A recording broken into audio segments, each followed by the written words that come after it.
Hello there, this is Cookies, and today I've got turn 6. We're still very much struggling with expansion, but let's see how the rest of it goes. So we've got one expansion into Umpholia. Let's go ahead and check that out. It's been a couple of weeks, so I'm gonna have to dive back into it a little bit. Alright, so we've got some crossbows, we have a small melee force on the left. And a little bit of lance bait. It might not get there quite in time.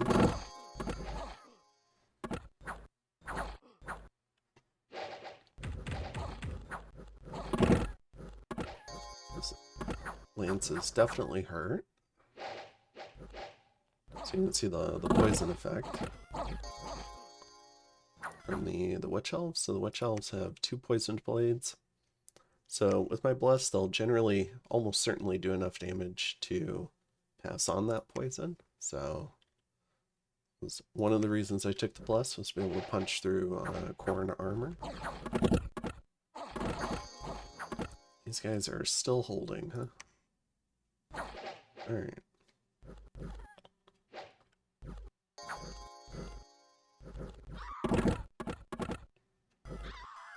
Now, as a reminder, these guys don't have a lance, but there's a fair number of them, and they do have spears. So, and these witch elves, they don't have the craziest defense. They really are sort of glass cannons, but they're recruit anywhere, which is nice. All right. So we do manage to take that one. We take a smattering of casualties. We lose 2 sacreds and a black art corsair. I think most of the other stuff is fine to lose. Let's see, the province loses 940 pop, and our capital gains 250. We get some monsters, we get some gold, we get some province resources, and we get some blood slaves. And these province resources really do build up, so it's why failing that initial expansion hurt so badly. So you can see here, we're still recruitment point limited, but that will even out over time. All right, so for now, this particular party, let's see, I just don't think they'll have a good time against 80 Wolf Tribe, especially a bunch of archers. So I'm going to pull them back. And I'm going to try to expand into these 40 barbarians. So for this one, we have a few archers. We have some Corsair repeater handbow variants. So that should do plenty to kill the barbarians. And then we have a little bit of melee chaff to distract.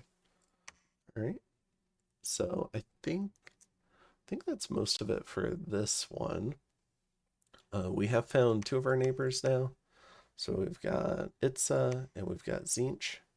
Itza is played by the False God. Tzeentch again played by DistantHorizon. For research, we've run down enchantment. Enchantment 3 gets us raised skeletons, which could be pretty useful if we're trying to defend in a siege. Just provides a little more chaff and gives our mages something to do. And we could always recruit a mage last second. We're actually getting our first one this turn. We're getting an initiate. Could random death, but there's a lot of variance here. And then for recruitment, we're getting some swordsmen to use up our resources. And we're getting some witch elves. All right. So I think that's it for this turn. So I'll go ahead and jump into turn 7. Give me 1 second. And I'm back with turn 7. Okay, so we have 1 expansion into Warshin this turn. Let's go see how we take care of those barbarians. All right, so this is our formation. We've got some distractions. They should be able to move in on the sides once these guys stop to shoot. You can see all the barbarians here. Are they going to get there in time? Just in time. Okay.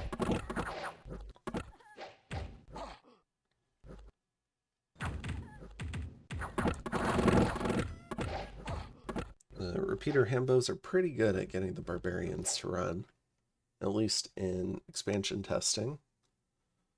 So 6 ammunition. I think they shoot every turn. So they output a lot of armor piercing damage very quickly before you run into melee. Which is, I mean, barbarians don't have a lot of armor, but it's good against a lot of different types of NDs. Alright. So in this one we lose 1 Corsair. 770 pop removed, and then the capital gains 320 pop, 15 more resources, and some more humans and orcs. So let's go ahead and take a look at what we're doing this turn. So we're on turn 7, and we have 5 provinces, so expansion is going very poorly. But we are in luck. This farm hasn't been taken. Some of the stuff down here hasn't been taken. We've negotiated this from Itza, so we're taking advantage of that timing a little bit. And then we've got to deal with Tzeentch. I don't want to fight Tzeentch in a first war. I want to wait until I have some infrastructure. And so this Walnut Woods here, what we've agreed on, since this is a cave entrance, is he'll save me some of the cave, and then he's going to take this border here, because he could probably force me to give him a favorable border. I don't really want to fight him over that. So I know this is a pretty good province, but we're going to go for Walnut Woods, and then we'll see if we're able to get anything inside of this cave. And he said he would save us some, and then we can do province trade for Umfolia. But we are planning to try and do a triple expand this turn. This is to help recover our province numbers. So first up is in Spring Bay. We're sending the archers and the corsairs there. Similar sort of formation. Should be able to take care of Ichthids. They don't have a lot of protection, so a lot of missile troops should do pretty good here. Down here, for these 80 archers, militia, and light infantry, we just need solid troops here. So this is what we're taking the bleak swords and witch elves to. So if you can see here, the bleak swords are up front, witch elves are on a flank, so hopefully they don't get cornered, if that makes sense, where units come around the squares on their sides and kill them that way. And then we have a whole bunch of chaff, these orcs and humans that we're going to send in. And we've put the bad ones further back. And this is to provide an HP sink to the army. And we put the little bit more capable ones up front. So we've got a crew of orcs here, and we've got a crew of humans. These are the ones up front. These ones are a little bit further behind. They're also a little bit better. They've got 12 morale, or 11 to 12 morale. And then these are the really bad ones. So they'll be way in the back just trying to HP sink the army. Because this is a fair amount of stuff, and we're bringing 65 guys, but of which only 19 are, like, okay. And we only really care about 7, so... And then for Gnome Peaks, we've got a smattering of missile troops and melee troops, just a complete mixture. They're definitely going to get out of formation, so I've just put them in a box right here to the left of the missile troops, who are just going to be in a line. And then we've got a few dinosaurs that are going to come in on this flank here and try to help out. And we've brought our prophet for a little bit of smiting. And hopefully that'll be enough for 70 barbarians, but we'll have to see. Alright, and then this turn, we're going to go ahead and get a Dreadlord. They're only 10 gold more expensive than a Corsair captain. And they're really good generals. So I'm hoping I can do some good stuff with him. And then we've got picked up a fair number of Cold One Knights. This uses most of our resources and recruitment points. Was that 3, 6, 9? So I think 9 Cold One Knights. And the Cold One Knights get, on their lance charge, they get 8 attacks per square.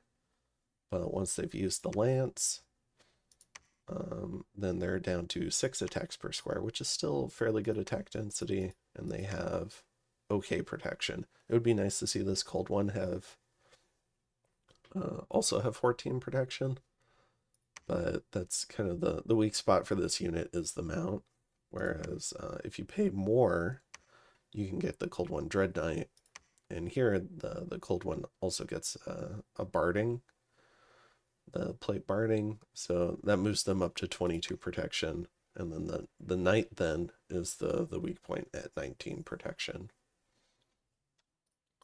And then they also pick up a dread sword magic attack, which is pretty cool. So you get a recruitable magic weapon. All right. And let's see, anything else? I think that's most of it for this one. I believe through talking to Itza, I found out that this is Nehekhara. And for some reason in this part of the game, I'm under the impression that they're pop kill, but they're not actually pop kill. And so I might have said that in the previous episode. That would be wrong. They just run pop kill like scales, I guess, but they aren't actually pop kill. So heavy death and heat scales. And then over here, I think Bretonnia, who's played by Ballin, has introduced himself, but we don't have a border just yet. And then Nehekhara is played by LookingForOwls, so he's been pretty friendly. He doesn't have a YouTube channel, but he signed up during the open sign-up phase, so good for him. And yeah, we'll have to go see what's happening. So the way the map is we'll have Itza here and Nehekhara here. And so it's columns of 3, and then there's 4 columns. So there's going to be a, at least within the first 2 to 3 wars on this map, there's probably going to be a high incentive to try and unify your column. So there's a fair chance that we're looking at a war at some point, either between myself and False God, or myself and LookingForOwls playing Nehekhara. So we have a pretty good chance to see how he plays the game. Looking forward to playing with him. And then yeah, I think that's it.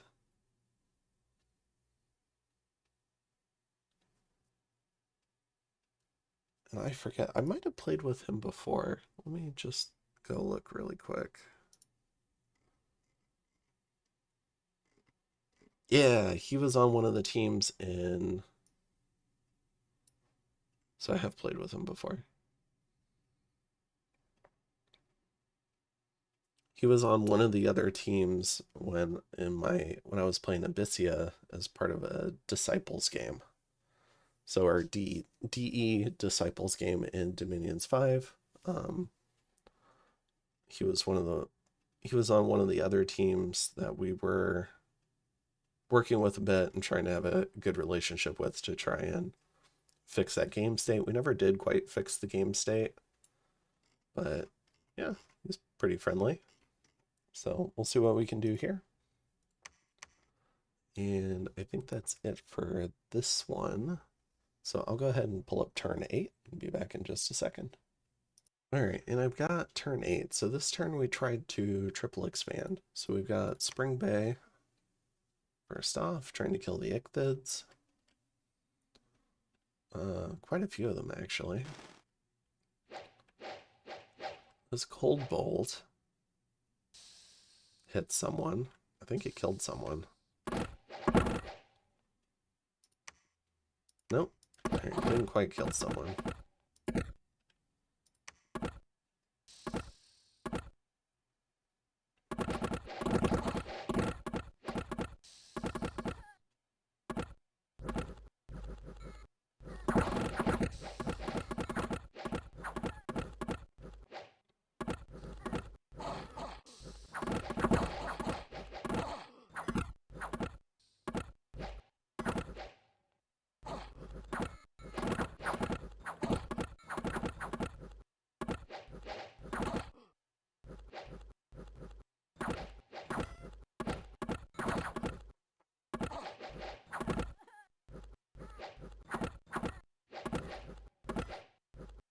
Surprised we're still there.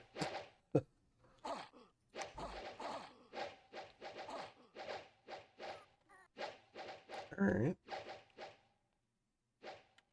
So you can see our Corsairs routed, but the archers stuck around just long enough to win there.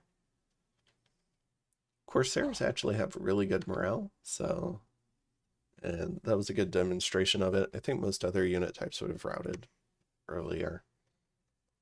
So we lose 14 of our Corsairs, pretty tough loss, but we do get Ichthids, and Ichthids are really important. I'll be able to mask them now for taking my underwater, which was a weak point of my build that I just didn't properly consider.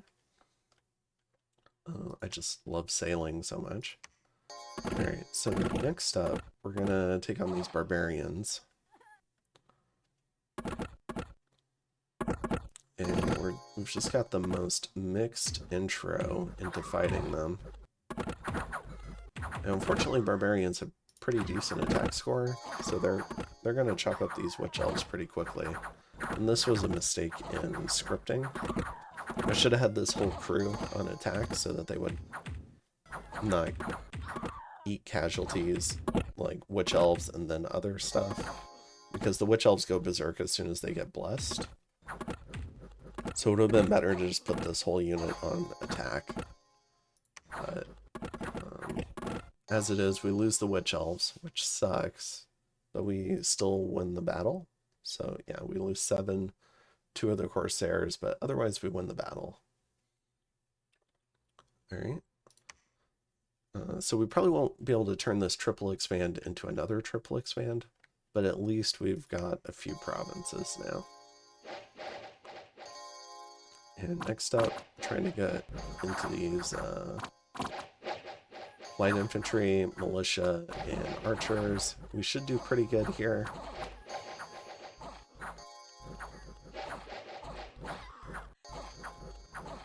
Looks like we did lose a witch elf. Yeah, we lost 1, but otherwise didn't really lose much. This was a pretty clean expansion. And you can see our events here. So we lose some pop there and some pop there. And our capital gets 15 more resources and 15 more resources. Or no, 10 and 15, sorry. So plus 25. So still building up the resource count in here. And you can see we're at around parity now. So we've got over 400 resources per turn in the capital. So this turn, we're going to go ahead and get another initiate. And we're going to get a whole suite of Black Arc Corsairs with the handbows. We still have a fair amount of stuff that needs crossbows. So Lizard Warriors, we probably need to use crossbows against. These Woodsmen, would probably be good against them. Although we're planning right now to use this Dreadlord with his Cold One Knights and some other stuff, and we'll see what we can do there. And then this crew should be healthy enough to keep going. So we're going to go ahead and send them down to Old Giant Woods. We haven't seen anyone yet still. I'm not going to, because I'm likely to get this one, I already view this as a favorable border. So I'm not going to go take this Wasteland either. I'm at least going to leave the Wasteland for Ballin over here. But I am happy to get the Ichthids here. So I can start recruiting those here and here, and I can make efforts to go take my lakes. And then in terms of expansion this turn, we need to reinforce these other two parties. But for Old Giant Woods, we're going to go ahead and keep a similar formation, and it's just Deer Tribe. So I think we'll do all right here. And over here, we're going to go ahead and bring some archers. I don't know if this is quite enough yet. We're recruiting some Dark Shards here as well to try and help out. And getting a few Corsairs here to try and help out with the woodlands. And sending this guy home. He's going to lead all these new Corsairs. And he has sailing, so he'll be able to go here or here if needed. Probably Walnut Woods is what I'm thinking. So, yeah. We're finally starting to come together a little bit as a nation. It's turn 8, though, and we've got only 8 provinces. Normally, you'd expect to... I mean, if expansion's going really well, you should be nearing the end of expansion around turn 8, so we should have nearly double the provinces. But considering we completely failed in expansion, I'll take what I can get. And yeah, let's go ahead and check out turn 9, and I'll be right back. All right, and I've got turn 9. So let's go ahead and see our only expansion in Old Giant Woods. So we take on the Deer Tribe, and it's fewer Deer Tribe than I thought. So I think we'll be pretty okay here. We got the archers locked onto the bleak swords, which is good. They have a lot of shields. I mean, now they're starting to shoot at other stuff, but it definitely helped.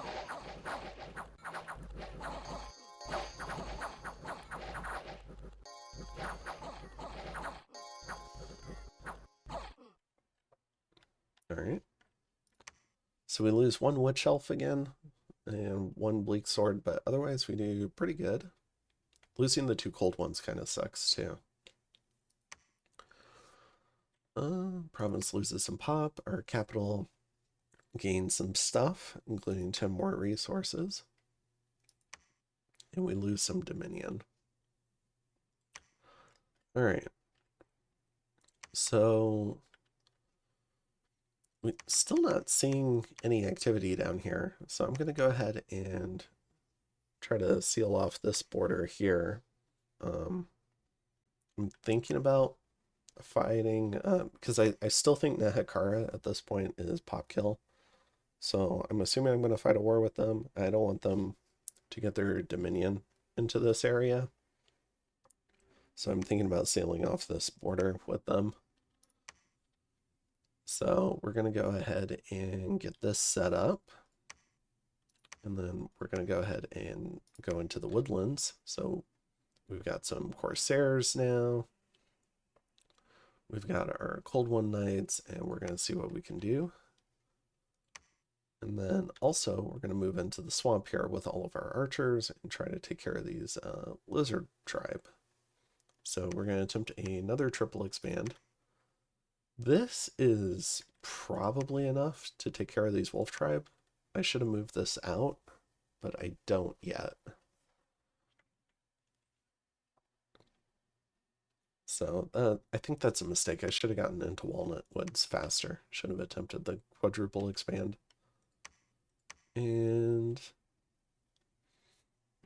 I think that's most of it this turn. We do see Bretonnia now, played by Ballin. So he's right here. He's got Grail Knights and Longbowmen and Knights of the Realm. Pretty strong units. He's just wrapping up his expansion on this side, I guess, before he runs off somewhere. I don't think he'll choose us for a first war. I think we put an okay border on our border so far, as long as we take Dragon Ridge soon. We've showed weakness to Itza, a little bit of weakness to Tzeentch, but I think we're showing okay to these 2 borders. And let's go ahead and jump into the next one as we're chasing Alt 3. Yeah, I can probably do one more. So let's go ahead and take a look at turn 10, see how these expansions go, and then probably figure out how expansion's been going so far. And I'm back. All right, so we have our triple expand this turn. So we've got the woodlands. All right, so this was a little bit more stuff than I thought, especially mage-wise. So there's 5 Bloodhinged Druids here, which is super annoying. And there's also 4 Dark Vines and a number of these Woodsmen. And you can see they're all about to summon imps, which is probably not a good sign for me.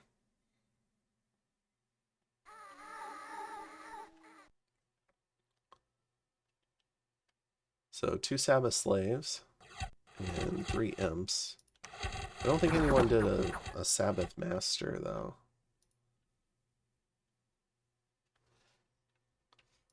But because they're all blood 2s, they can actually do a large number of imps. Like, more than one cast.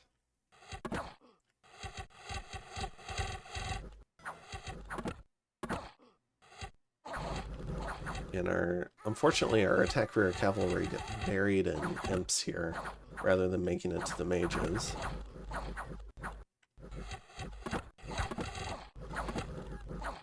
And we even see them doing reinvigoration.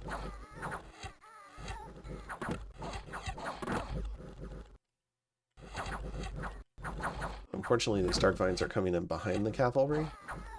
And Dark Vines are special because they have armor-piercing attacks.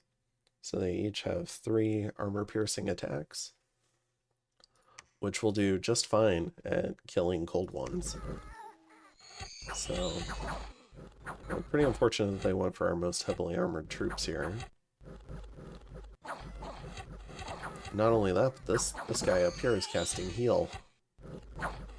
So...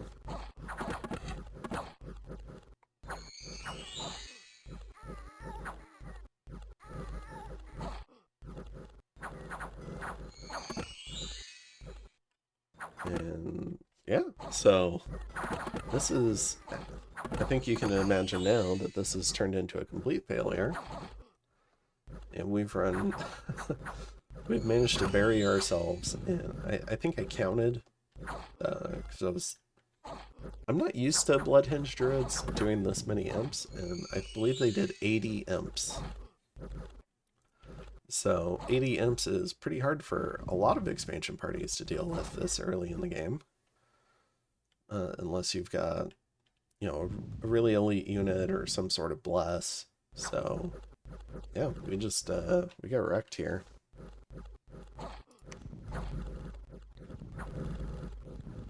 And they even killed our Dreadlord.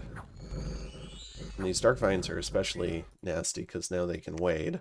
So you can see that he was surrounded by imps and doing okay, and then the Dark Vines came in.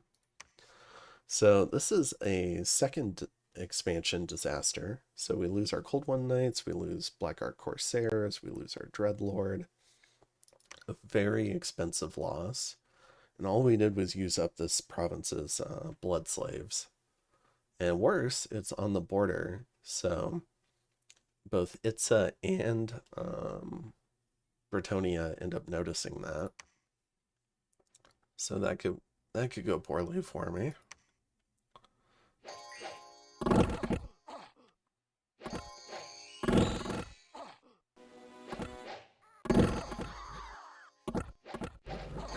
And we do make contact right before they get to the archers, but unfortunately a lot of them keep going and trying to kill the archers. We do get a fortunate rout on them, though.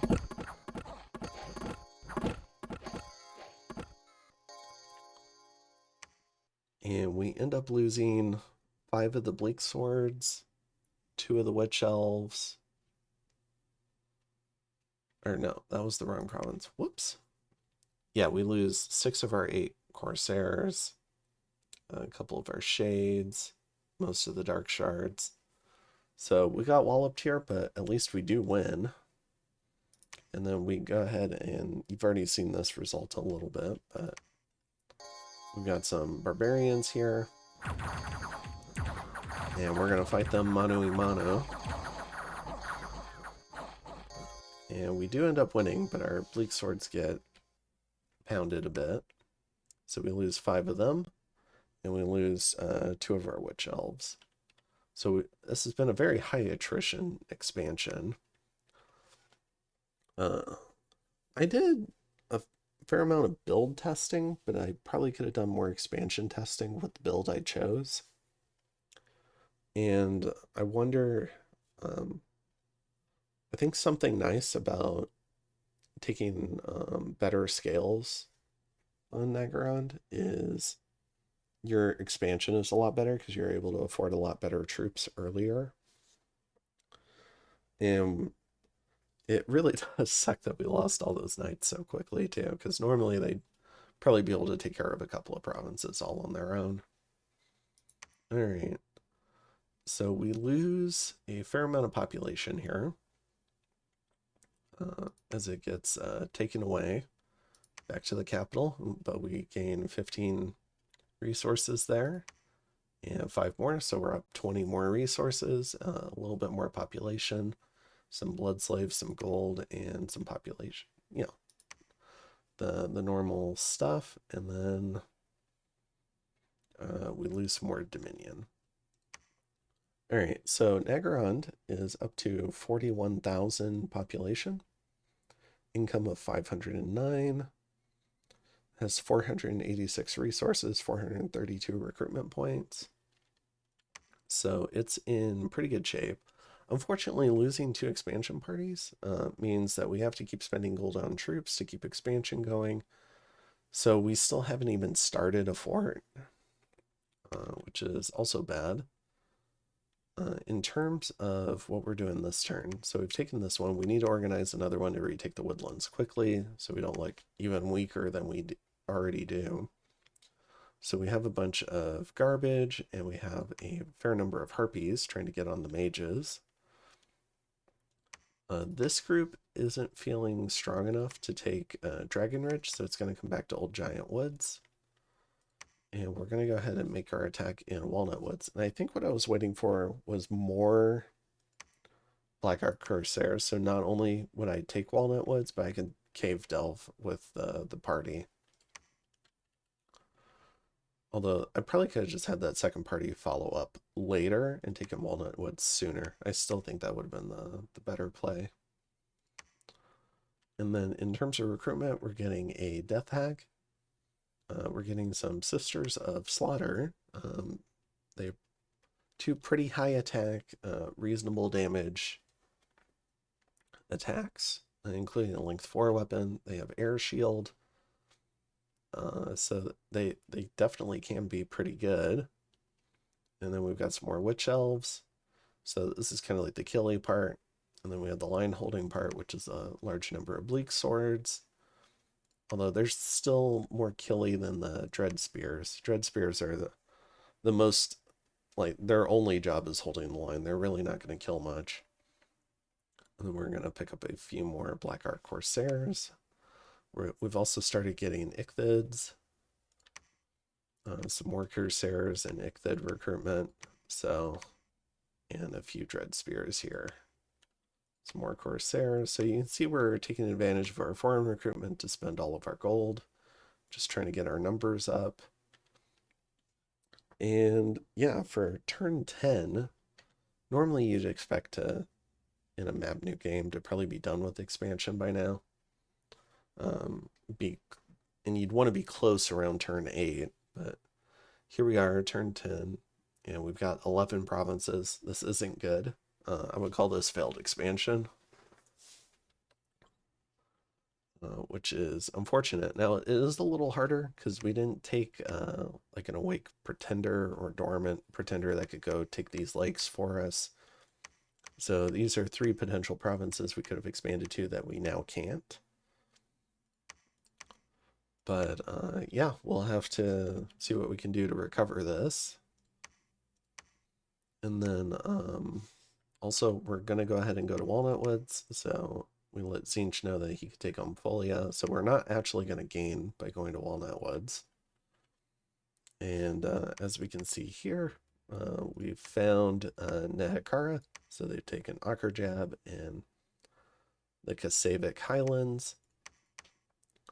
And yeah, I think that's it from there. So that's turn 10. And I think I'll stop here. In terms of research, we've got Alt 1 now and Enchantment 3. We were thinking Alt 3 might be good for Body Ethereal, mostly. But we're going to swap it up and go ahead and pick up Thaumaturgy 1. So if we need to, this gives us a few different tools. We can potentially curse something, like a Pretender. We do get access to the Glamour Astral Crosspath. We can do Personal Luck. We'll have access to Dust for a potential war with Nehekhara. We've got access to Horror Mark and probably the biggest pickup of all, which is the Communion spells, since we're a pretty big Communion nation. So we've got these Initiates and the Sorceresses and even the Supreme Sorceresses. And I think these even get Astral randoms. They're rare though. But yeah, so we're in pretty rough shape. It's going to be tough to navigate our way out of this. We've got crappy scales and we got crappy expansion. So I'd rate this build pretty low right now. We are getting a little bit of diplomatic credit. So this particular build, we built it around being able to fight Khorne if we needed, including a potential helpless on Khorne. So these Witch Elves do trade reasonably well into Khorne units. They hit hard enough to apply their poisons. The poisons apply stat debuffs, and they're also just reasonably killy. And for 22 gold, and they're wreck everywhere. So if I get a few forts up, I can really start pumping them out. So there's not necessarily a lot of incentive to kill us as long as Khorne is still on the map, because we could potentially help with Khorne. And our scales are worse, so it would be a lot of depopulated provinces and a really nice cap. So I think people have strong incentives to go elsewhere, hopefully, and keep us around, because we could be good for the game state. Where especially if we stay, if we don't start getting more land, we'd have the debuff of being too small, so we might look like food. But if we have enough Witch Elves, then we could potentially, at least until Battlefield Wipes come out, I think we'd be unappetizing to attack, and we could be useful as an ally. So I think we're using that diplomatic angle to get some agreements. So I think right around now we get a nap 3 with Tzeentch. I don't think he wants to send Chaos Knights into Witch Elves. We're on fairly good terms with False God up here. I think I ask LookingForOwls for a nap, because I could use some time to build some forts and whatnot, because I've taken a beating. But he's thinking about it, which is generally a sign that we're going to fight a war. So I was worried that I would get attacked moving here. So I've scripted everything to retreat. So hopefully stuff can run back to Sitha if we do get attacked. And then I'm moving stuff out to Warshin. This stuff is going to go take the Woodlands and then probably come down to Dragon Ridge. Where this new stuff will go to Dragon Ridge. I think I might have I think I have a nap 3 with Ballin as well. So I think I've got nap 3s for the other columns. That makes sense. because of how the columns are, if you attack a neighboring column, it exposes you to more player borders. So for instance, if Ballin invaded me, let's say, and he won, then he would have 1, 2, 3, 4, 5, 6, or I guess 1, 2, 3, 4, 5, 6 players bordering him. But if he invades someone else in his column, like say the orcs or I forget who's down here, then then what ends up happening is he has borders with, he shares the border with Itza, or not Itza, with the orcs, because they would be above and below him. And so he actually ends up with one less player border that way by staying in his column. And then if he fights to win the full column, then at most he's going to have 4 players bordering him. So there's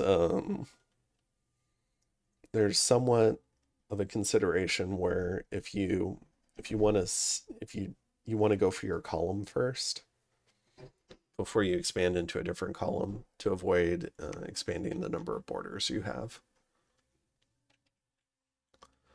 So in terms of that, I think otherwise we're trying to do what we can. I don't think we want Nehekhara to really build up either. All their units don't have upkeep because they're undead. So I think their mages have upkeep. Like this Lich High Priest. Oh, he's not actually undead. He's just part undead. He's definitely got an upkeep. I'm not sure if these guys do. Yeah, so the commanders have upkeep. But most of these units don't. So they can, because he's not true pop kill, they can really build up a large number of troops if left alone. So we do need to be careful about that. So I think we're thinking about, I mean, False God just loves scaling, but I'm trying to convince him that maybe we should try to take care of Nehekhara. And I'm also trying to point False God at someone else in the column that's not me, because I definitely cannot handle 8 attacks per square Saurus cavalry right now. So for instance, these guys, they have an obstinate lance, they don't lose it. So that's 8 attacks and they're size 5. So it's 8 attacks per square. And they only cost 8 resources. So you can get a lot of them, and then they have 20 map move. So they're extremely difficult to deal with. So we need to be careful there. But other than that, I think we're good to go ahead and call it for this one. And next episode, we should be able to wrap up expansion, and then probably First Wars will start then. So I'll go ahead and see you in the next one. Have a good one.